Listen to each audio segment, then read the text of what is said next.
So I want to talk on recently there was a incident in New York City and regarding a female being assaulted by a male, and he was on the train and ended up pulling out his testicles.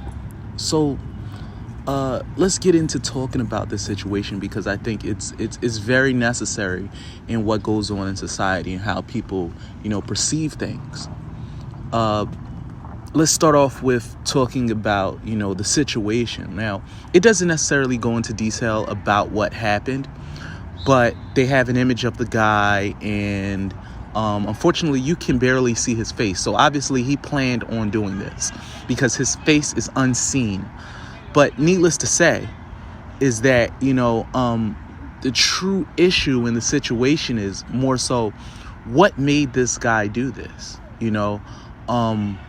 A lot of times when it comes to situations, I'm not saying this situation is necessarily a situation that, the guy probably she did something to have it coming. I'm not saying that.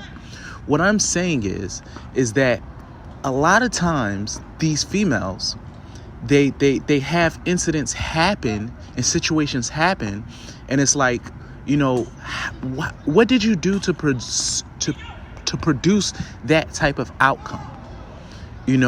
Women don't never want to take the responsibility of saying or stating, well, hey, you know what,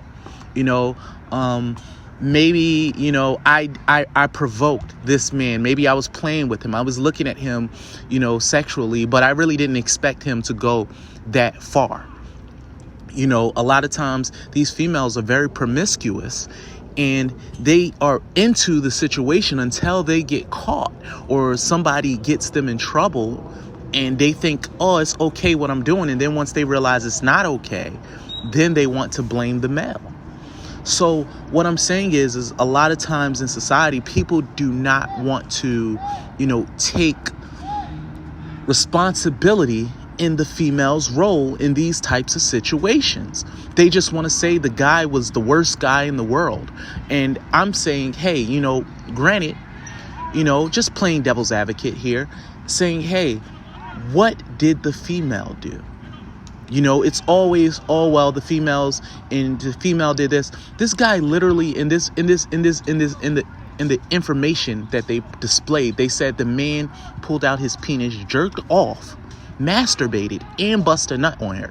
So you're telling me he left a nut stain on her, masturbated in front of her, and she never screamed and said, oh, get away from me. What are you doing? None of those things happened.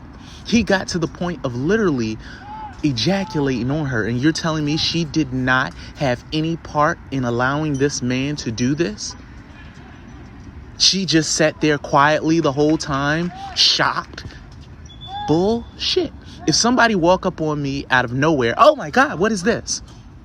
I'm not gonna go, I just sat there looking the whole time, and then after the fact, I went and, called the police all comfortably and relaxed. It's not feasible, So I'm looking at this situation and I'm like, how in the world could people claim someone's such a bad person, but what did the female do? I am just saying there was some indication that gave this man that much confidence to stand up and do something on a train, mind you, in front of other people that said it was okay. You can't tell me this man was in his wrong mind, that he's just like, oh, I'm gonna just do this. I refuse to believe that that happened without her giving him some type of indication. She gave him some type of indication. There had to be in some way, some type of indication that made that man feel it was okay. Let's not speak on the fact that this woman was wearing a dress also. So maybe she didn't even have on any panties under there, and that man said, oh, she's sexual. I want some pussy. Okay? Something made that man believe that what he did was okay. Maybe she opened up her legs to him. Who knows?